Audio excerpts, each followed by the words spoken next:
El día que Dios entró al banco. Por Juan Diego Gómez.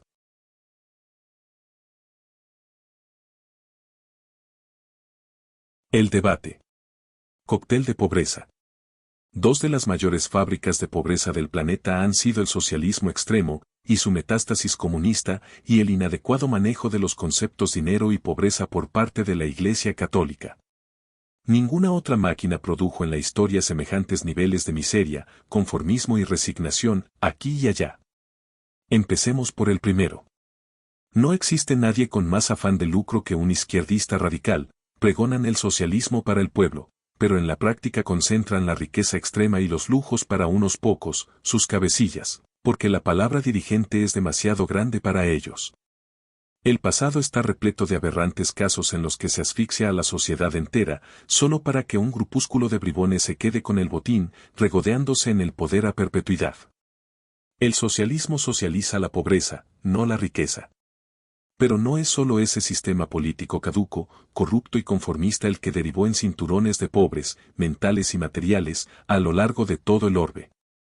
La Iglesia Católica, muy a mi pesar por mi condición de creyente en Dios y en su Hijo Jesucristo, no escapa de tal infamia. Siento que ni me debo ir por las ramas, hablando de soslayo, ni fungir de ciego ante realidades que considero menester hurgar.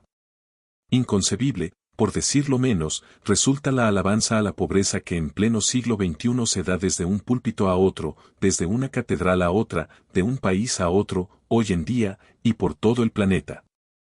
Los mensajes que alaban la pobreza solo sirven para acrecentarla, los mensajes que ponen a la pobreza material en un pedestal que no merece, solo sirven para reproducirla. Alabar la pobreza cuando no hay un gran mérito en ser pobre, es tan repudiable como condenable. ¿Qué pretenden los sacerdotes con su halago a la pobreza cuando ella no les producirá diezmo o aporte alguno para su causa?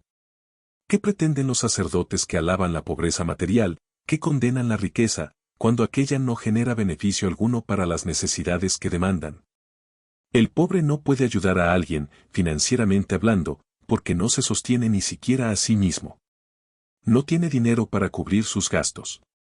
Es una pobre boca más que alimentar. No es más que un condenado a muerte, por sacerdotes retrógrados y poco inteligentes que no han entendido que Jesucristo, más que alabar la pobreza, condenaba el amor a la riqueza material como fin único. Una de las contradicciones de la Iglesia Católica es que es fuertemente estratificada, aunque todos seamos iguales ante Dios. Hay iglesias en pleno siglo XXI que son muy fastuosas, con bancas en maderas finas, sacerdotes que llegan en carro último modelo a celebrar la Eucaristía, colegios católicos con mensualidades supremamente costosas, pero en los que al tiempo se profesan votos de pobreza, humildad y vida austera. Esa incoherencia entre lo que dicen con lo que hacen es lo que pone en tela de juicios a la Iglesia Católica, que por ser la institución religiosa más antigua en Occidente, debería dar un mejor ejemplo. Y no solo ocurre con los sacerdotes, los pastores de algunas iglesias diferentes a la católica también se contradicen en cuanto a su mensaje sobre la pobreza. Les piden a sus fieles ser desprendidos de lo material, exigen un diezmo, que la gente paga con disciplina y rigor, como si fuera una cuota, y mientras tanto, esos mismos pastores llenan sus arcas con millones y millones y se bañan de opulencia. Basta que veas en YouTube algunos videos sobre los pastores más ricos del mundo. La pobreza apesta.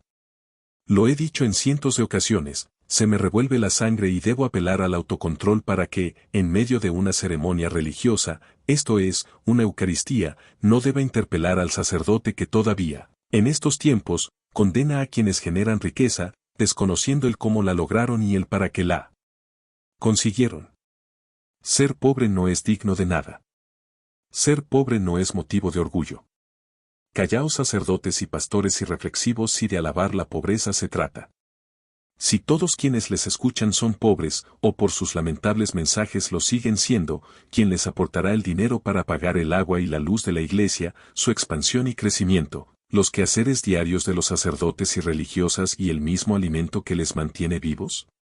No está lejos el día en el que, llenándome de valor, e inspirado por el mismo Jesucristo, interrumpa una Eucaristía para decirle a quien habla, a quien respeto, valoro, y hasta pudiese admirar, cállate. ¿No te das cuenta acaso de que lo que condenaba nuestro Señor Jesucristo no era la riqueza sino la falta de humildad? ¿No te das cuenta acaso de que el problema no está en la riqueza misma sino en el apego a ella? ¿Por qué con todos los años que te asisten, con todo lo que has estudiado y seguramente con todo el tiempo que has tenido para pensar, no te das cuenta aún de ello? Millones y millones de seres humanos, que como borregos inconsultos asisten a cuanta ceremonia religiosa hay, son anestesiados por un discurso incoloro, retrógrado y poco estimulante, que pretende mantenerlos conformes, sin derecho a réplica, y mucho menos, sin posibilidad de cambiar el orden.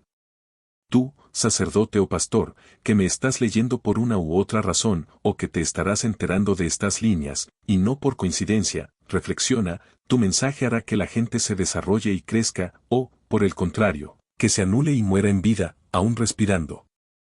Condenar la riqueza en estos tiempos es tan deplorable como inhumano. Necesitamos riqueza para construir escuelas, carreteras, aeropuertos y hospitales, necesitamos riqueza para inspirar al pobre, a quien nació en condiciones difíciles, y decirle, tú también puedes. Necesitamos riqueza para hacernos humildes en medio de ella, no para hacerlo, por defecto, puesto que nuestra condición de pobres lo impone. Prefiero un rico humilde que un pobre soberbio. Prefiero a un rico ayudando y sirviendo, que a un pobre reclamando siempre el alimento. Aniquilamos el espíritu de superación cuando alabamos la pobreza. Condenamos a la mediocridad a quien tenga un gen púrpura si desde las religiones se sigue promoviendo un mensaje de alabanza de la pobreza. No hay mérito en la pobreza, como lo vengo explicando desde mi libro Hábitos de ricos, ser pobre resulta muy fácil, carece de educación financiera, compra el mayor número de cuotas posibles con tu tarjeta de crédito, y sigue repitiendo, como si se tratara de un audio o grabación de un call center, que más fácil entra un camello por el ojo de una aguja que un rico al reino de los cielos, y lo lograrás, serás pobre, vaya mérito, felicitaciones. Como ves, la tarea no exige un gran intelecto que consuma tus neuronas, ni demanda un titánico esfuerzo que exprimiera tus músculos, hasta extinguirlos, y te dejara en los meros huesos. Basta ya de mediocridad. Basta ya de cobardía. Basta ya de hipocresía frente al tema dinero. ¿Serás tú, sacerdote o pastor, el que conseguirá la plata para las necesidades que pretendes cubrir? No lo creo. Se la exiges al devoto que tú, conscientemente o no, has condenado a que nada produzca. Olvídate del diezmo, del aporte o de la contribución de buen corazón que pides desde donde hablas. No seas hipócrita, y te lo digo con el permiso de quien me asiste en este momento, el Espíritu Santo, esto es, el Espíritu del Dios hecho hombre, mucho más grande que tú y yo juntos. Me importan más los millones de seres humanos a quienes les llega tu mensaje, que tú mismo, y tu mensaje. No me pidas un respeto que no te he quitado, hay sacerdotes grandes y con un pensamiento diferente al que aquí condeno, más bien, devuelve con creces a la sociedad que has desorientado con tu corroída prosa, el noble espíritu de aquel a quien sigues y al que por cierto decidiste entregarle tu vida. Los ricos, los pobres y Dios. Un rico, materialmente hablando, puede haber superado obstáculos, incredulidad y marginación, se esforzó, hizo sacrificios y se mejoró a sí mismo en su camino a la riqueza. Si un pobre, por el contrario, poco hizo de ello, ¿cuál es el mérito de ser pobre y por qué habría de dársele el dinero del rico? El ser humano debe saber que su fortuna no tiene límite, ni su grandeza tampoco, y que un sistema político no debe asfixiarlo. Los regímenes que pretenden igualar lo que no es igual me producen desconfianza. No trates igual a lo desigual. Brinda oportunidades, posibilidades para todos, pero no reduzcas a quienes no caben dentro de un pequeño espacio u obsoleto sistema, espíritus libres, poseídos por la pasión y la locura, recipientes de creatividad e iluminación. No quiero ver a esos seres ni tristes ni sometidos, ni mucho menos sepultados por la voluntad de quienes se atribuyen un poder que por inteligencia e ilustración les debería ser esquivo. No hay nadie con más afán de ganancia que aquellos que pretenden llegar al poder para repartir el dinero existente y que no haya pobres. Llámalos populistas. Todavía existen en el siglo XXI y están pasando por tu mente, muchos, despreciando la historia, aún les creen y terminan desencantados, viendo cómo su pobreza se mantuvo o hasta quizá empeoró. El que más se precia por dar es quien más anhela recibir, lo afirmaba en Ideas Millonarias. No te dejes engañar. Todos los humanos somos egoístas en mayor o menor grado, pero atribuirse una falsa solidaridad, disfrazando intereses propios y mezquinos, es de bribones. Sacrificios para el pueblo y privilegios para su corte, unos pocos, por cierto. Esa pareciera ser la consigna de algunos gobernantes que condenan a sus pueblos a la miseria y al descontento. Quienes más abogan por distribuir mejor la riqueza, curiosamente son los más incapaces para producir dinero, y los que menos esfuerzo y trabajo útil suelen desarrollar. Siempre están abriendo su boca para recibir el alimento, pero pocas veces se preocupan por aprender, y mucho menos por ayudar a conseguirlo. Reclaman más subsidios, ayudas, privilegios e incrementos de su salario. Pero me pregunto, ¿producen dinero, emprenden, crean nuevas empresas? No. Solo esperan, solo reclaman, son los mismos que exigen justicia, y que condenan la pobre, desigual y milenaria distribución del ingreso. Así han sido, son y serán. Morirán sin $1, y en su lecho de muerte hablarán de lo injusta que fue la vida y lo mal que se les trató, carecen de autocrítica, de grandeza, ¿tienes algunos en mente? Estoy seguro de que sí. Todos los conocemos, son los famosos parásitos financieros de los que vengo hablando de tiempo atrás. Te preguntarás, Juan Diego, ¿qué tan espiritual es lo que estás escribiendo? No soy nadie para responderlo. Solo pretendo ser justo, si crees que lo soy, fantástico. Justicia es espiritualidad. Menos pobreza, sí, igual riqueza para todos, a la fuerza, no. Reparte igual la riqueza y volverán a desigualarse pronto los patrimonios. No sofoques la ambición por parecer justo, más bien ataca la ignorancia, para brindar así mayores posibilidades. La ayuda permanente mina la inventiva y devora la creatividad, alimenta parásitos y poco agita los espíritus que añoran la grandeza y trascender. Cuán delgada es la frontera de la compasión y el aniquilamiento del genio, del servicio y de la condena perpetua a no ser nadie, del patrocinio y del letargo, ayudar, sí, pero no siempre. Estimular y exigir, sí, siempre. Lo que no se agita no se revuelve, lo que no se revuelve, a nada sabe, pues se concentra y se pudre. Deja inmóvil algo y se volverá inservible, por falta de uso. No le exijas a tus hijos y crearás parásitos financieros, que devorarán, cual sanguijuelas, fortunas y causas, empresas y sueños, esculpidos a pulso, con las uñas mismas, en noches de desvelo y madrugadas repetidas. A quien no le exigen le tienen lástima. Un pobre es un pobre. ¿Lo leíste bien? Compadécete de alguien sin dinero, solo compadécete, y lo dejarás sumido en la pobreza. El individualismo es sinónimo de egoísmo solo si pienso en mí y no en el otro. Sí, por el contrario, pienso en mí, pero beneficio con ello al otro, es generosidad. El mejor ejemplo lo constituye un propósito de vida que tenga por fin servir a los demás, defendido con capa y espada. No lo negocio, lo nutro, me lo tatúo y lo defiendo a muerte, y al hacerlo, millones estarán felices porque me entregué a esa causa noble que les beneficia. ¿Pensé en mí?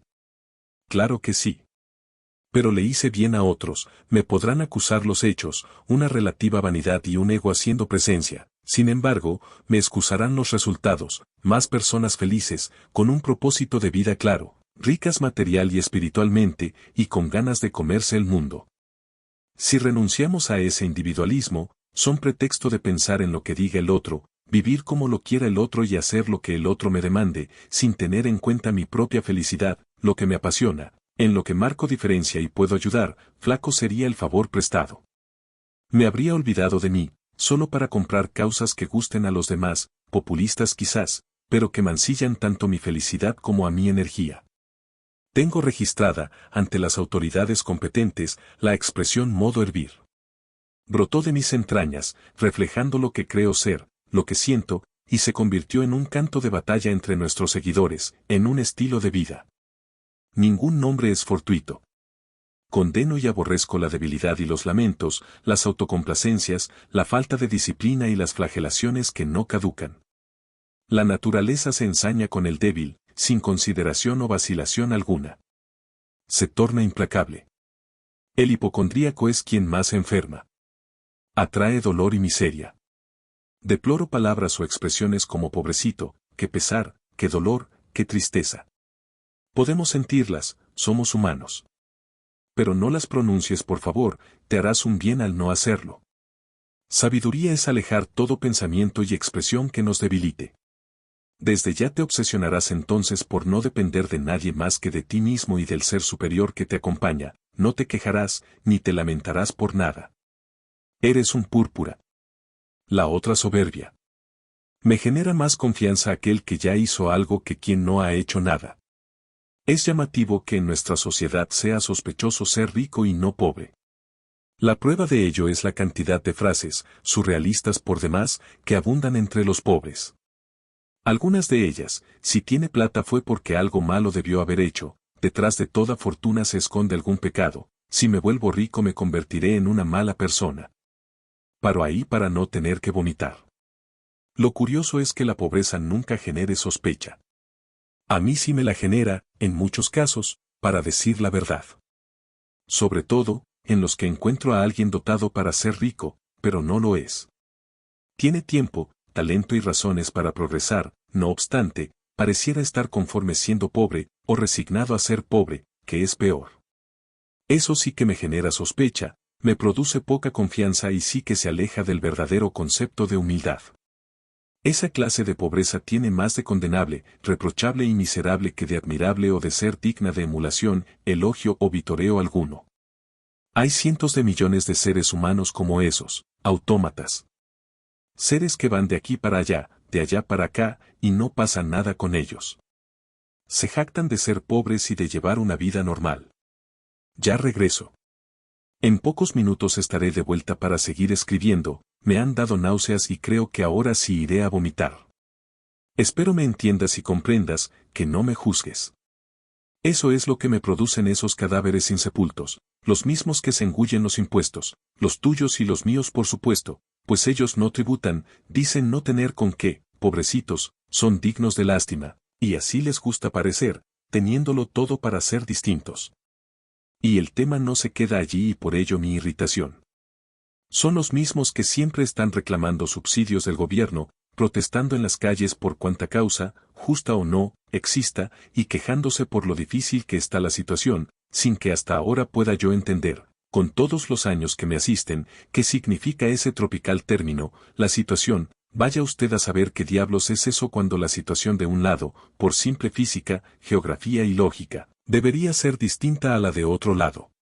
Y el tema sigue, hace un año, si devuelves la película, a esos mismos parásitos los veías reclamando y protestando por lo mismo de este año, y hace 2 años igual, y así sucesivamente, y así se les fue la vida.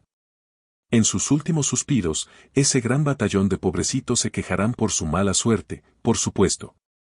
Te pregunto, y ponte la mano en el corazón antes de responderme, por favor, si personas así, las que algunos llaman los pobres, ¿tendrán muy feliz a un ser superior con esa clase de conducta y mentalidad? Dime si es esa la clase de pobres que según la mayoría de los sacerdotes ganarán el reino de los cielos. Si piensas que no, pues qué bien, ya somos 2. Personas como esas solo merecen seguir siendo pobres, merced a lo poco que hacen para dejar de serlo. Yo trabajo hasta 16 horas diarias durante muchos días de mi vida. Mientras me ducho, estoy en el gimnasio o en vacaciones, mi mente está enchufada a mi propósito de vida. Me obsesiona ayudar a transformar vidas, mejorar patrimonios, superar depresiones y hallar los recurrentes para que vine a este mundo. Pero tengo algo claro, solo ayudo a quien se deje ayudar y merezca que le ayude. El que no quiere dejarse ayudar, no le ayudo, y al que cree que está muy bien, así esté pudriéndose por dentro, tampoco. Es una labor estéril botar pólvora en gallinazos o deshojar margaritas delante de los puercos, simplemente, no las valoran. ¿Qué mayor soberbia que la de un pobre así, que cree tener derecho a todo, merced a su condición de pobre? ¿No es soberbio acaso aquel que pudiendo hacer mucho más de lo que hoy hace, se refugia en cualquier síntoma o señal de debilidad para pedir, y muchas veces exigir, que se le dé lo que otro con el sudor de la frente consiguió?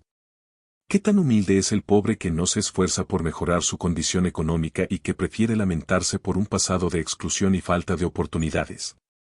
¿Qué clase de humildad posee una persona que no quiere aprender y que solo le apuesta a generar lástima para vivir de la caridad, del subsidio o de los impuestos que le cobran a los que hoy tributan y que, por cierto, ¿Tuvieron muchas veces un historial más adverso y doloroso? Ese pobre lo que muestra con esa actitud de merecerlo todo porque es pobre materialmente hablando, es que es pobre también mental y espiritualmente. El pobre que espera a ver que le da Dios, y que le caigan del cielo las cosas, no ha entendido que la gracia de Dios es haberlo dotado de todo cuanto necesita para generar su propia riqueza, lo dotó de voluntad, de un cuerpo y de un cerebro, de capacidad de pensar y de transformar ese pensamiento en habla, en palabras y en actos. Un cambio en el chip espiritual. Dios no es excluyente, no es Dios para unos y deja de serlo para otros. Ha prosperado por largo tiempo que Dios está con los pobres, los frágiles, los desvalidos, los que sufren y se encuentran fuera del radar de los privilegios. No me queda duda de que Dios está con ellos, y también está con los ricos, los fuertes, los que se valen por sí mismos, los que disfrutan, tantas veces por mérito propio, de las mejores cosas de la vida, materiales y espirituales. Sí, con ellos también está y esa parte de la historia, la otra cara de la moneda pareciera ser olvidada con frecuencia, menospreciada, sobre todo, desde los púlpitos e iglesias de todo el planeta. Jesucristo es fácilmente, si se me permite la expresión, y dentro de un contexto histórico más reciente, el mejor coach que jamás haya existido, un poderoso influencer, y que como tal estuvo allí, al lado de quien lo necesitaba, escuchándolo, inspirándolo y ayudándole. Pero no ejerció su papel de coach para que la persona se quedara inmóvil, quieta, petrificada como estatua de sal, esperando a que todos se lo ayudaran a resolver. Por el contrario, Jesucristo hablaba con el ejemplo, retaba, amaba, salían de él las más increíbles metáforas, irradiaba luz, tolerancia, amor, fuego, para quienes salían a su encuentro, deseosos por superar el difícil momento que vivían. No te engañes pensando que Dios solo está con el pobre, y le ayuda al pobre, como para llegar a justificar la pobreza. No. Tenemos salud, disponemos de tiempo libre, contamos con personas a nuestro alrededor, que podemos emular y a través de las cuales nos debemos apalancar si de verdad queremos progresar. Jesucristo no está con el débil para que siga llorando sino para que supere su condición de débil y aproveche todo aquello de lo que ha sido dotado. La mejor forma de compadecer a alguien y no pecar de impío, es ayudarle a superar su actual coyuntura, no dejarle en la pobreza, a su suerte, sino mostrarle la ruta hacia la riqueza, no permanecer llorando con él por dolor, sino facilitarle las condiciones, todo cuanto esté a nuestro alcance, para que broten lágrimas de alegría. No se trata de patrocinar la debilidad del ser humano, sino hacerle caer en cuenta del fuego interno que posee para que pueda abrazar la fortaleza y aquilatarse con ese fuego, tal y como sucede con el oro. Desde que empecé a escribir este libro, escucho muy atentamente el Evangelio en cada Eucaristía a la que asisto. Decanto cada palabra, y mientras las disfruto, también las hago pasar por mi propio filtro interno, las miro con un lente que le pido prestado al Creador para observarlas, de tal suerte, que al hacerles un examen justo las interprete mejor, les dé un nuevo aire, un nuevo uso. Muchas de esas palabras parecieran ser anunciadas para perpetuar la dificultad y no para salir de ella. Si un sacerdote dice que la prioridad de Dios son los pobres, no faltarán aquellos que permanezcan en la pobreza, con el pretexto de que Dios estará con ellos. A esas personas hay que recordarles, de nuevo, que Dios también está con el rico, y no solo porque Dios no discrimina, sino porque ese rico pudo acumular méritos suficientes para que se le considere como tal. La que se desprecia no es la riqueza, sino la riqueza mal habida, mal conseguida. Es ese rico el que le ayudará al pobre a superarse, y debe hacerlo. Ese es nuestro anhelo, esa nuestra invitación, esa es nuestra causa. No será el pobre quien financieramente le ayude a otro pobre. La que se desprecia no es la riqueza, sino la riqueza mal habida, mal conseguida. Es ese rico el que le ayudará al pobre a superarse, y debe hacerlo. Ese es nuestro anhelo, esa nuestra invitación, esa es nuestra causa. No será el pobre quien financieramente le ayude a otro pobre. Basta ya entonces de compadecer al débil por su condición de débil, al pobre por su condición de pobre, al frágil por su condición de frágil, hagamos todo lo que esté a nuestro alcance para que ya no vivan esa vida, y si una muy diferente, en la que exploten sus talentos, lo que les diferencia, en la que usen mejor su tiempo, en la que tomen las riendas de su destino, sin flagelaciones, ni excusas, ni autocomplacencia ni debilidad. Una vida más cerca de un ser superior, que desea verlos felices. y no sufriendo. Un despreciable favor se presta, y con ello volvemos al tema de la compasión, que he tratado públicamente, cuando por llorar con el otro y querer parecer muy humanos, ya somos dos los que lloramos. Haz lo tuyo para que el otro deje de llorar, pero no llores más con él. Ese débil, ese frágil, ese desvalido, ese hambriento, carecen en ese momento de la fuerza necesaria, del fuego suficiente, del espíritu arrollador que se requiere para ayudar e inspirar a los demás. Las personas necesitan atención, y está bien que se les preste, pero por un tiempo, no a perpetuidad. Esas mismas personas pueden convertirse en propulsores de cambio, ser fuente de energía, manantiales de ideas, para que otros progresen y resurjan, como el ave fénix, de las cenizas de las cuales fueron testigos. Spinoza y Dios.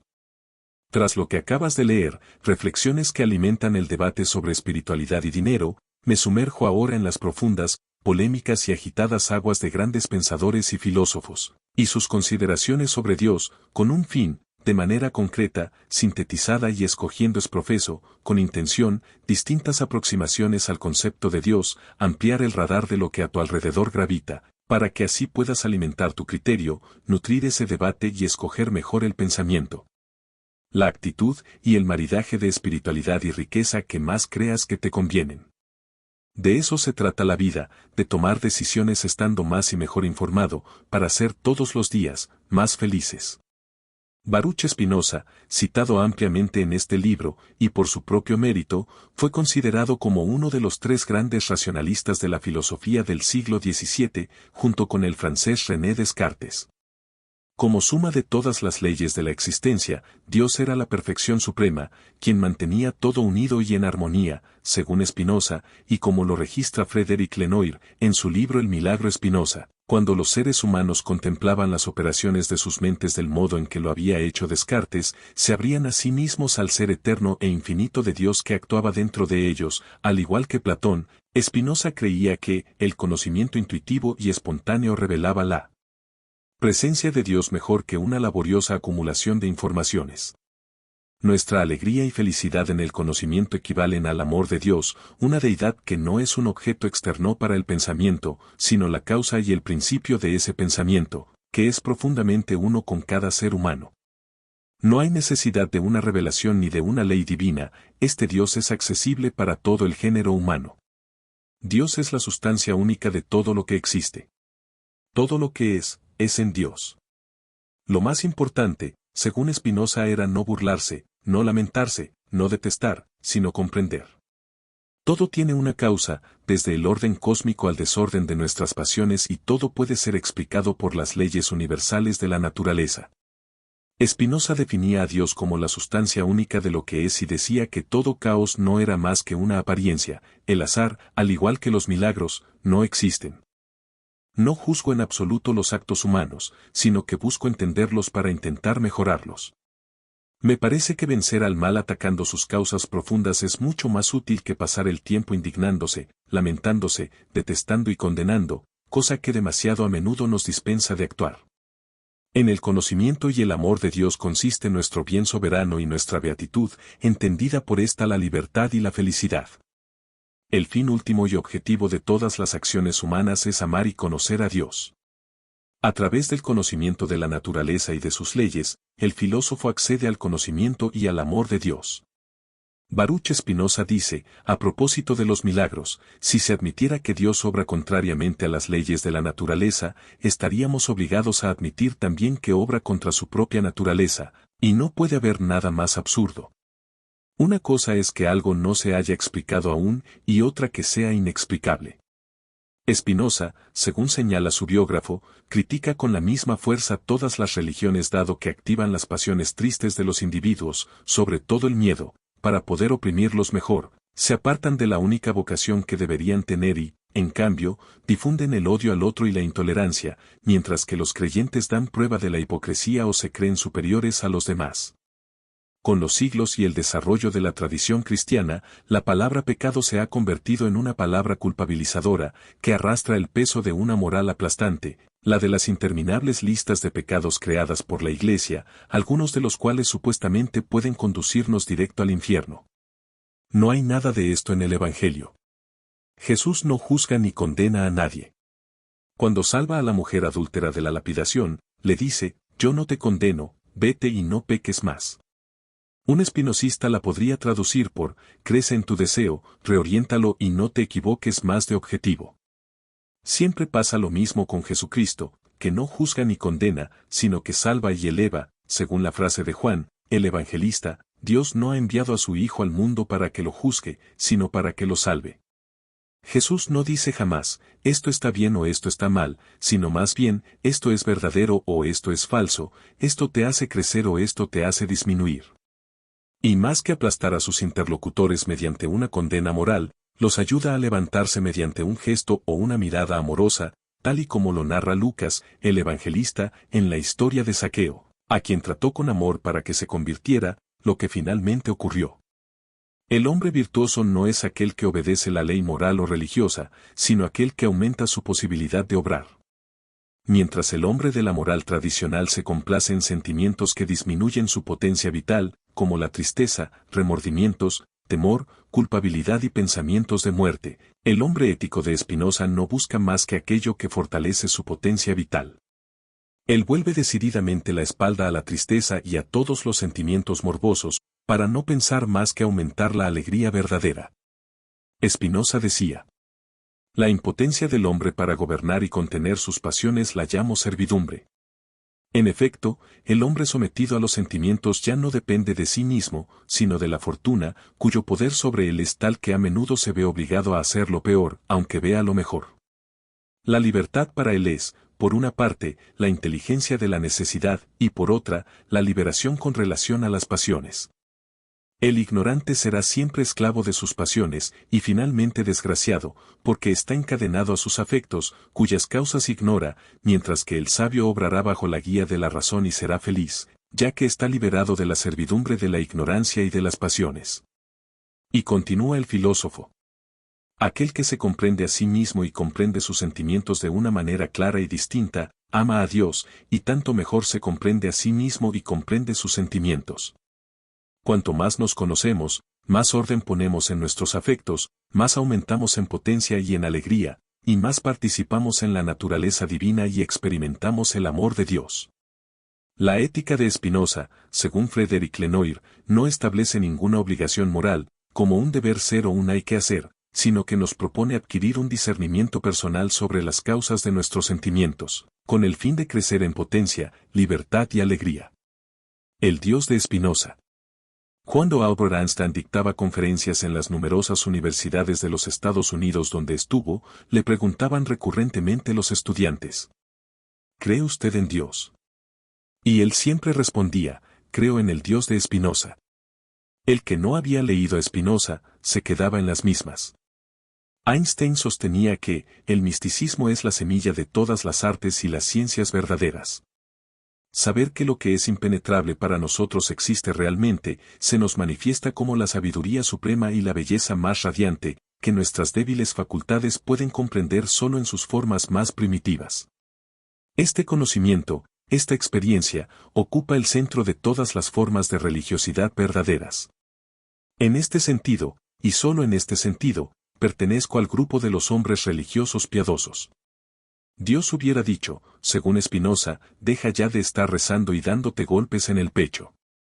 Lo que quiero que hagas es que salgas al mundo a disfrutar de tu vida. Quiero que goces, que cantes, que te diviertas y que disfrutes de todo lo que he hecho para ti. Deja ya de ir a esos templos lúgubres, oscuros y fríos que tú mismo construiste y que dices que son mi casa. Mi casa está en las montañas, en los bosques, los ríos, los lagos y las playas. Ahí es en donde vivo y expreso mi amor por ti. Deja ya de culparme de tu vida miserable. Yo nunca te dije que había nada mal en ti o que eras un pecador o que tu sexualidad fuera algo malo. El sexo es un regalo que te he dado y con el que puedes expresar tu amor, tu éxtasis, tu alegría. Así que no me culpes a mí por todo lo que te han hecho creer. Deja ya de estar leyendo supuestas escrituras sagradas que nada tienen que ver conmigo. Si no puedes leerme en un amanecer, en un paisaje, en la mirada de tus amigos, en los ojos de tu hijito, no me encontrarás en ningún libro. Confía en mí y deja de pedirme. ¿Vas a decirme a mí cómo hacer mi trabajo? Deja de tenerme tanto miedo. Yo no te juzgo, ni te critico, ni me enojo, ni me molesto, ni castigo. Yo soy puro amor. Deja de pedirme perdón, no hay nada que perdonar. Si yo te hice, yo te llené de pasiones, de limitaciones, de placeres, de sentimientos, de necesidades, de incoherencias, de libre albedrío. ¿Cómo puedo culparte si respondes a algo que yo puse en ti? ¿Cómo puedo castigarte por ser como eres, si yo soy el que te hice? ¿Crees que podría yo crear un lugar para quemar a todos mis hijos que se porten mal, por el resto de la eternidad? ¿Qué clase de Dios puede hacer eso? Olvídate de cualquier tipo de mandamientos, de cualquier tipo de leyes, esas son artimañas para manipularte, para controlarte, que solo crean culpa en ti. Respeta a tus semejantes y no les hagas lo que no quieras que te hagan a ti. Lo único que te pido es que pongas atención en tu vida, que tu estado de alerta sea tu guía. Amado mío, esta vida no es una prueba, ni un escalón, ni un paso en el camino, ni un ensayo, ni un preludio hacia el paraíso. Esta vida es lo único que hay aquí y ahora y lo único que necesitas. Te he hecho absolutamente libre, no hay premios ni castigos, no hay pecados ni virtudes, nadie lleva un marcador, nadie lleva un registro. Eres absolutamente libre para crear en tu vida un cielo o un infierno. No te podría decir si hay algo después de esta vida, pero te puedo dar un consejo, vive como si no lo hubiera. Como si esta fuera tu única oportunidad de disfrutar, de amar, de existir. Así, si no hay nada, pues habrás disfrutado de la oportunidad que te di. Y si lo hay, ten por seguro que no te voy a preguntar si te portaste bien o mal, te voy a preguntar ¿te gustó? ¿Te divertiste? ¿Qué fue lo que más disfrutaste? ¿Qué aprendiste?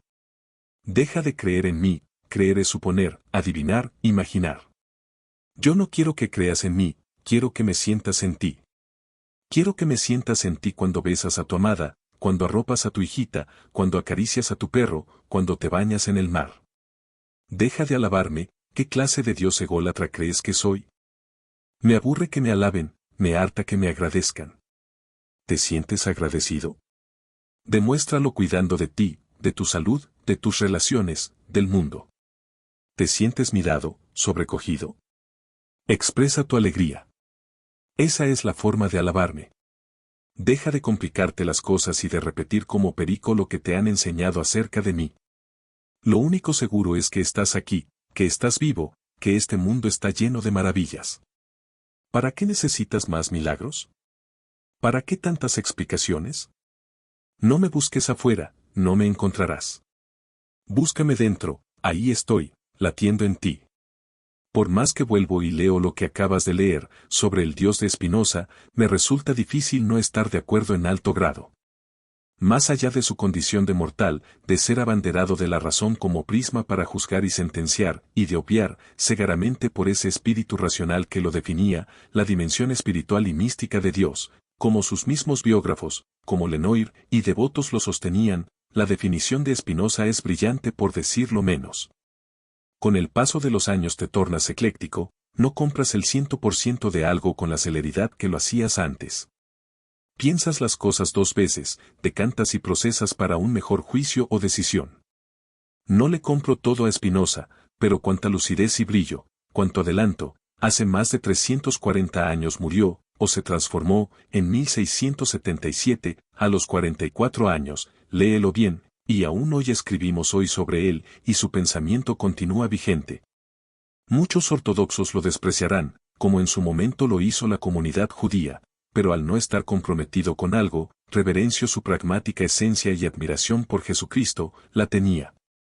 Lo llamaban ateo, y a él no le gustaba. No considero que lo fuera del todo, luego de leer mucho sobre él, si lo fuera, su definición hace más bien que la que muchos católicos retrógrados e inconsecuentes, que dicen una cosa y evidencian otra, podrían decir sobre Dios.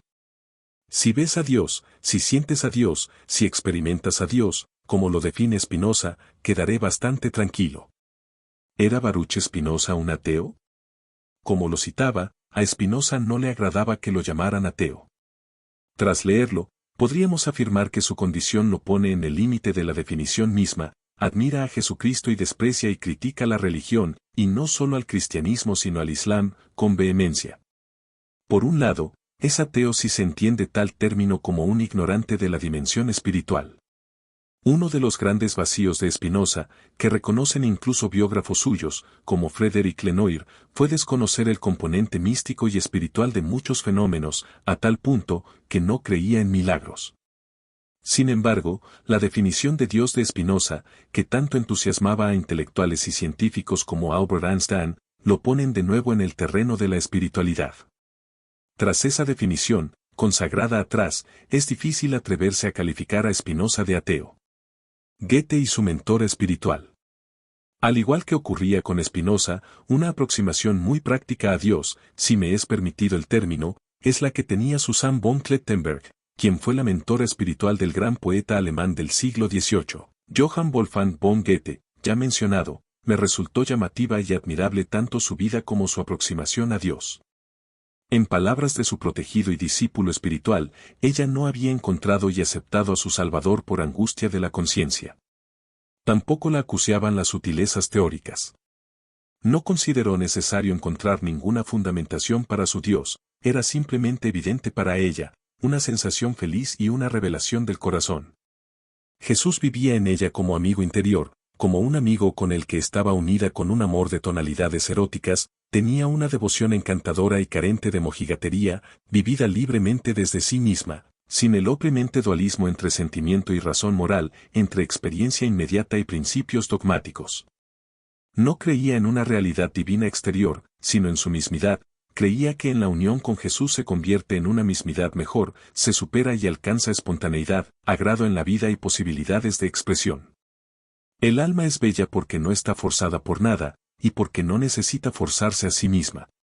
Lo moral se presenta en ella pertrechado de gracia. A pesar de su enfermedad, decía Goethe sobre su mentora, con alegría conduce su vida y vive su fe. Lo que más me llamaba la atención de ella era la pureza de su existencia, no solo de ella misma, sino también de todo lo que la rodeaba. Me atraía esa autonomía de su naturaleza y la imposibilidad de recibir en ella lo que no armonizaba con los templos de ánimo nobles y amantes. Para Goethe, Jesús era un hombre modélico, amable en suma medida, un genio del corazón y de la entrega, pero no un Dios, y era divino solo en el sentido de que en cada uno vive una centella divina. Era, por tanto, un hombre y nada más que un hombre. Es en verdad la naturaleza lo que se abre empíricamente a los 5 sentidos, todo lo demás es especulación y poesía, digno de tomarse en consideración como expresión del espíritu humano, pero no es parte de la imagen realista del mundo. Considerar lo sobrenatural como auténtica manifestación de lo divino es para él una ofensa contra el gran Dios y su revelación en la naturaleza. Aquí, hay una identidad con Spinoza. Goethe estuvo alejado también de las comunidades creyentes, donde el individuo ha de creer al pie de la letra en una revelación externa, sin tener que encontrarlo revelado en sí mismo. Hay solamente 2 religiones verdaderas, una adora sin ninguna forma lo sagrado que mora en nosotros y en torno a nosotros, y la otra lo reconoce y adora en las formas más bellas. Todo lo que hay en medio es idolatría. Lo sagrado tiene que morar en nosotros si ha de ser una religión verdadera. Únicamente así se funda en la experiencia, no solo en la fe y en la opinión. Hinduismo, budismo y Dios. En el hinduismo, por ejemplo, no se puede ver a Dios como un ser añadido al mundo tal y como lo conocemos y, por ende, tampoco es idéntico al mundo. No se puede desentrañarlo con la razón. Solo se nos presenta por medio de una experiencia imposible de expresar con palabras o siquiera conceptos. El Brahman es lo que no se puede decir con palabras, pero de lo que hablan las palabras por todas partes. También es lo que no se puede pensar con la mente, pero sobre ello puede pensar la mente en cualquier parte.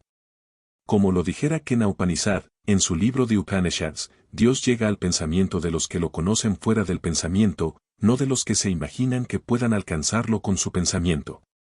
Es desconocido para el letrado y conocido por el sencillo. Se tiene conocimiento de él en el éxtasis de un despertar que abre la puerta de la vida eterna. Fantástico. El budismo es esencialmente una religión psicológica. Más que rendirle un culto a un dios, como se practica en las religiones monoteístas, el budismo se centra en ayudar a las personas a alcanzar su propia iluminación. Buda creía en la existencia de los dioses, ya que formamos parte de su bagaje cultural, pero no creía que fuesen importantes o útiles para la humanidad. Ellos estaban atrapados por el sufrimiento y el cambio, no lo habían ayudado a conseguir la tan anhelada iluminación. Pero a pesar de ello y en los momentos cruciales de su vida, como cuando decidió proclamar su mensaje, suponía que los dioses ejercían influencia en él y desempeñaban un papel activo.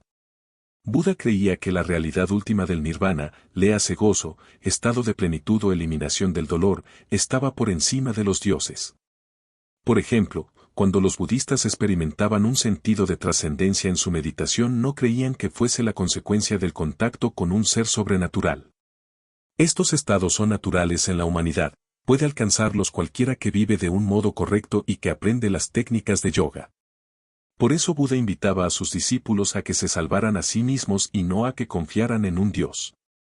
En el Corán un infiel no es un ateo, es decir alguien que no cree en Dios, sino una persona desagradecida con él, que puede ver con claridad lo que se le debe a Dios, pero se niega a honrarlo, llevado de un espíritu de ingratitud perversa. Un Dios personal se puede convertir en una carga pesada. Puede ser un simple ídolo esculpido a nuestra propia imagen, una proyección de nuestras necesidades, temores y deseos ilimitados. Podemos dar por supuesto que Él ama lo que nosotros amamos y odia lo que odiamos, atribuyéndole nuestros prejuicios en lugar de hacer que nos exija la superación de estos. Cuando nos parece que no es capaz de evitar una catástrofe o que incluso desea una tragedia, podemos llegar a pensar que es insensible y cruel. Creer que un desastre es voluntad de Dios puede llevarnos a aceptar cosas que son fundamentalmente inaceptables.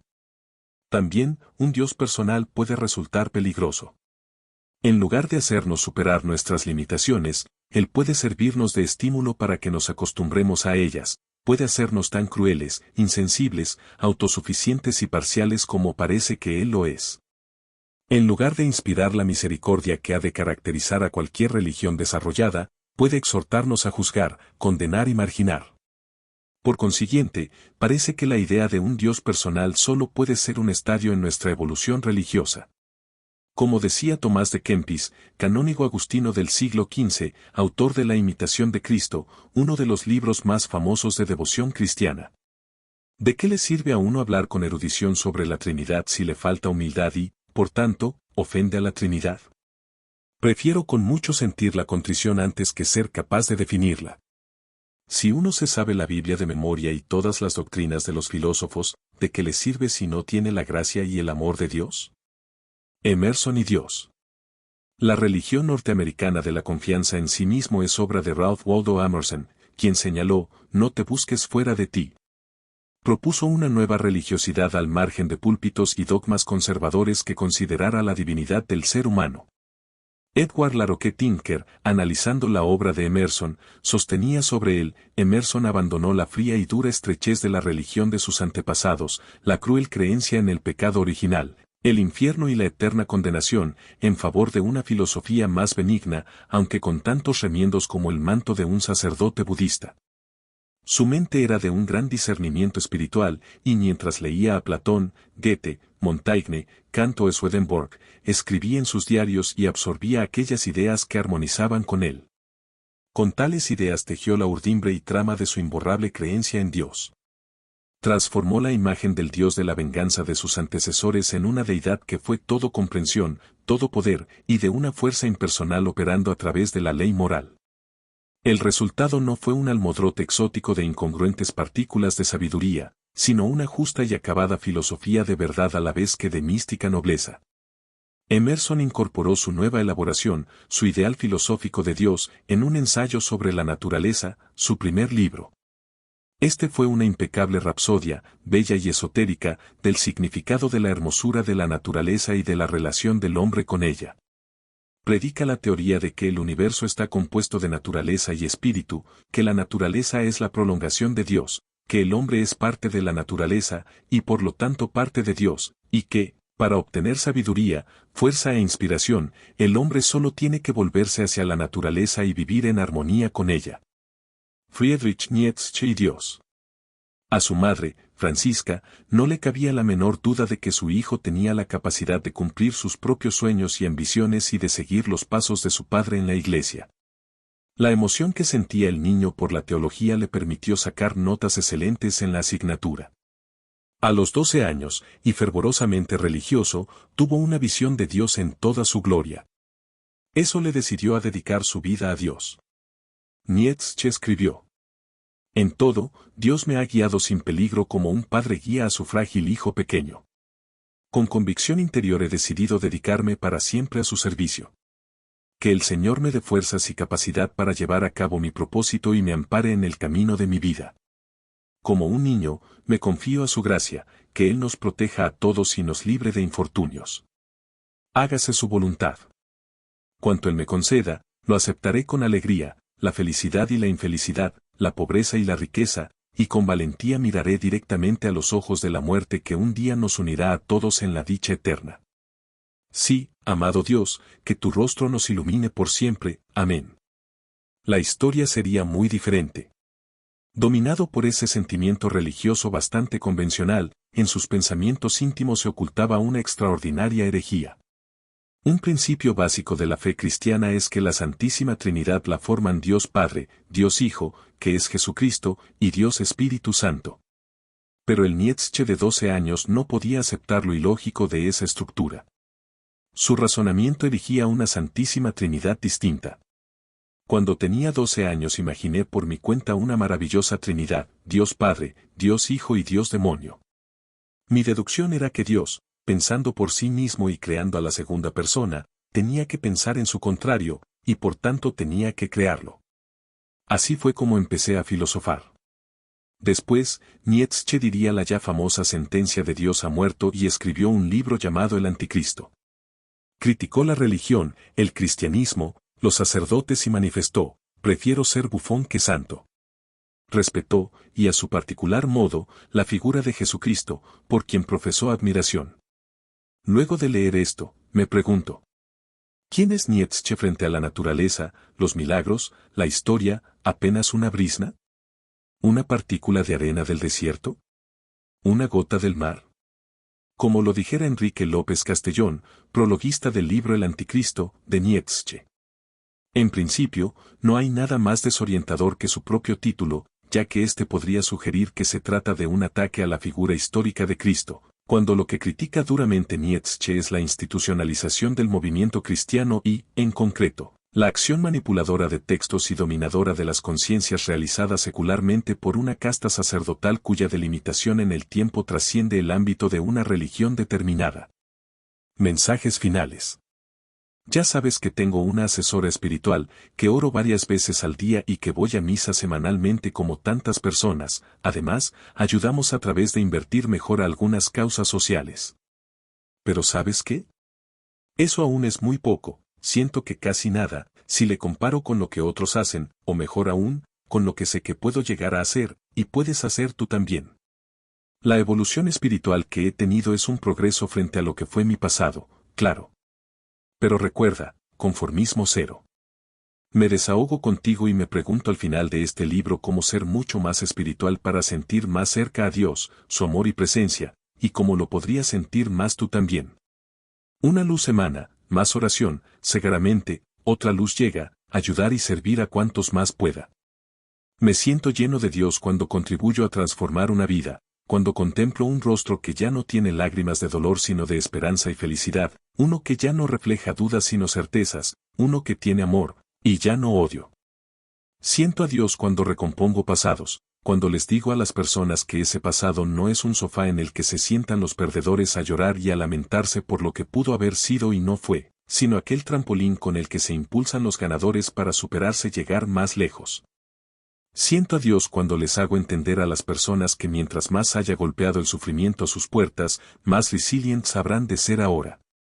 Siento a Dios en el silencio, cuando la magia de una melodía me facilita sumergirme en las profundidades de mi corazón, y lo escudriño y limpio con esmero, tal y como se limpia un cristal. Siento a Dios cuando pido perdón, y cuando me depuro y me humillo, cuando me cuestiono y me critico, cuando dejo de ser yo, para ser quien quiera Dios que sea. Siento a Dios cuando confío, cuando la turbulencia se presenta y no me turba, cuando la mala noticia se presenta y solo veo lo bueno de ella, y sí que lo tiene, puedes estar seguro. Siento a Dios cuando ante un logro, no me embriaga la vanidad sino la humildad, para dar gracias, para no creer que lo hice solo, para dar fe de que fui asistido, inspirado, iluminado por un ser infinitamente más grande que yo. Si es ahí donde siento a Dios, ya sabré cómo ser más feliz, hacerlo más veces, y mejor, en todo momento, tejer el mérito para ser bendecido y poder seguir recibiendo esa bendición. Si en tu interior hay una fuerte presencia de Dios, nunca más serás adicto a cosas externas. No nos hacemos libres por negarnos a aceptar lo que está por encima de nosotros, sino por aceptar lo que está por encima de nosotros. Ni la ropa, ni las casas, ni los viajes, me producen tanta satisfacción como ayudar a los demás. La espiritualidad en el siglo XXI se llama servir. Ayudar a cambiarle la vida a alguien es una actividad que me hace sentir un mejor ser humano. ¿A cuánta gente le estás cambiando la vida en la actualidad? ¿A pocos?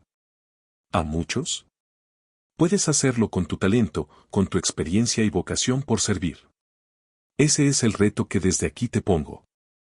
Ser un inspirador ambulante y servir a muchas más personas de las que hoy sirves, con tu talento, con tu experiencia, con tus virtudes, con lo que te apasiona. A eso viniste al mundo. A servir a los demás. Busca la felicidad de los demás y hallarás la tuya. El hombre más feliz del mundo es aquel que sabe reconocer los méritos de los demás y pueda alegrarse del bien ajeno como si fuera propio, en palabras de Goethe. Que para cumplir el reto que te he puesto, tu cambio sea profundo, incesante y que establezca un nuevo piso, del que nunca más desciendas, que tus metas sean más altas y que estés consciente de que por encima de las nubes, aún hay más nubes. No podrás sostener tu vuelo sin el combustible de la conversión interior, sincera y amorosa, no podrás alzar vuelo sin alas fuertes que te protejan tanto de ligeras como de azarosas turbulencias. Lo que eleva a un ser humano no es la intensidad de un sentimiento elevado, sino lo que éste dura. En palabras del mismo Goethe.